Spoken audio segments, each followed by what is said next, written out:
Келешек келіп қойды. Алматыда Дагырсол компаниясының жылдығына орай халықаралық деңгейде конференция болып өтті. Кездесу барысында ұйымдастырушылар өздерінің жаңа инновациялық тауарларымен, нақтырақ айтқанда веб-шолғыш және іздестіру жүйесімен таныстырды.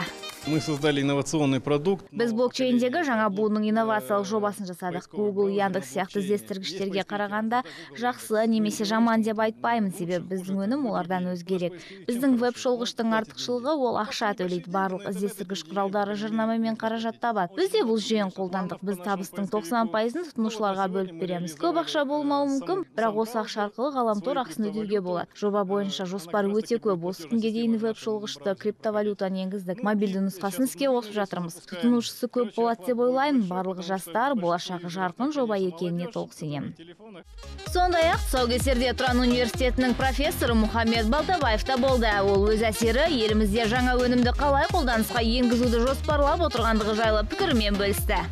Разработано очень много инструментов. Көптеген жұмыс жасалды. Өзім Тұран университетінде сабақ беремін. Біздің платформада бұл жүйе енгізілген. Қыркүйек айынан бастап блокчейнді орнатуды жоспарлап отырмыз. Бұл Қазақстанда алғаш рет жүзеге асайын деп отыр. Барлық кәсіп, яғни бизнес біздің криптовалюта арқылы іске асатын болады. Болашақта бұл жоғары оқу орындары, кәсіби мектептерді де қамтиды. Бұл біздің болжам. Жоба жастарға, халыққа арналған және технологияның дамуы үшін жасалынды.